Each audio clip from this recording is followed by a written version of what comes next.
Salut, ça branche. Je crois pas que je t'ai parlé du souci que j'ai avec mon épaule et je t'ai pas parlé non plus des solutions que j'ai mises en place pour éradiquer ce souci.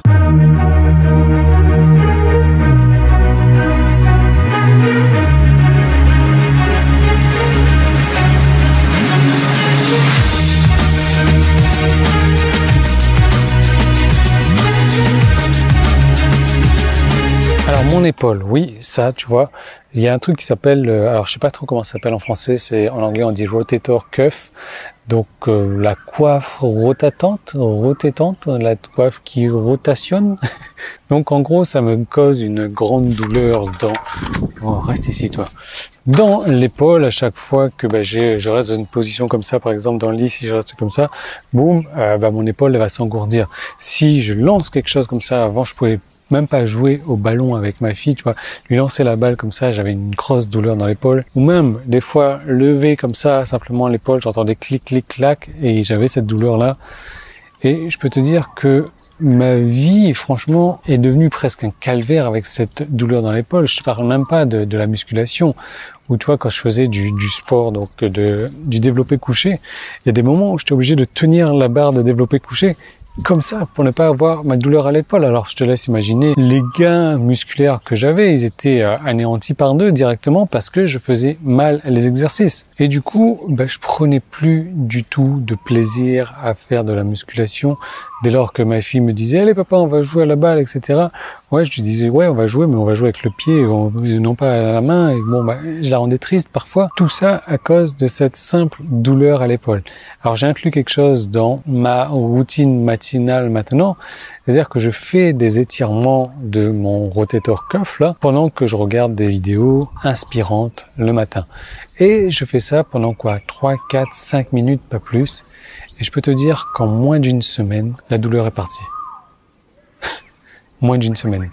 Alors que cette douleur-là, je l'ai eue pendant plusieurs mois. Je me demande si ça fait pas plus d'1 an. Et d'où est-ce qu'elle me vient cette douleur? Certainement de la musculation, parce que les mouvements que je faisais en musculation n'étaient pas le mouvement correct. Donc au fur et à mesure, ça forçait sur mon épaule et au fur et à mesure, ça m'emmenait une douleur et je forçais sur la douleur et au bout d'un moment, c'est devenu insupportable. Mais malgré tout, je continuais la musculation, ce qui était complètement débile. Et tu vois, sur Internet, on va retrouver plus ou moins la même chose.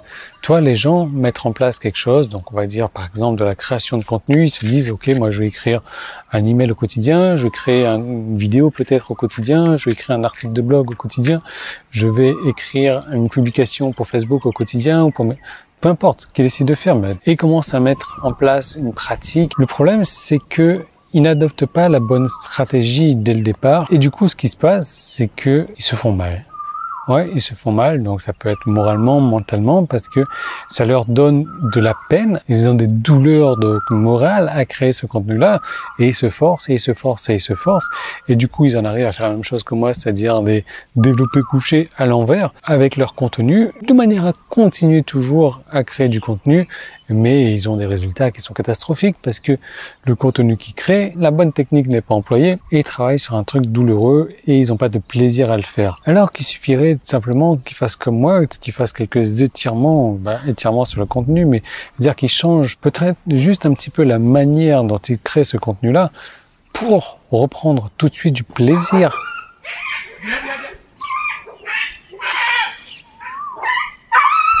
Pour tout de suite reprendre du plaisir à créer ce genre de contenu-là. Et quand tu crées du contenu avec du plaisir, ça se sent, ça se voit. Et les gens achètent davantage. Donc oui, tu retrouves ce genre de choses-là sur le contenu aussi, où les gens, ils se disent « Ouais, on m'a dit qu'il faut faire du contenu tous les jours. Oui, je le fais, mais ils le font mal. Ils le font avec leur douleur et du coup, ils se privent des ventes qu'ils pourraient faire, ils se privent des ventes supplémentaires. Peut-être que même avec le contenu qu'ils créent, ils font fuir les personnes plutôt que de les attirer, de convertir en clients. Et ce simple assouplissement, ce simple étirement, il est très simple à faire aussi pour ton contenu. Et je peux te montrer également comment faire pour changer radicalement la méthode dont tu crées du contenu, pour créer du contenu facilement, pour créer du contenu simplement, rapidement, en y prenant du plaisir. Et ça va se voir et du coup, tes ventes vont exploser grâce à ton nouveau contenu. Pour en savoir plus, tu cliques sur le bouton qui est là ou le bouton qui est en bas, le petit i qui est là si tu es sur YouTube ou le premier lien qui est dans la description et je te retrouve tout de suite sur la vidéo, je t'explique tout ça.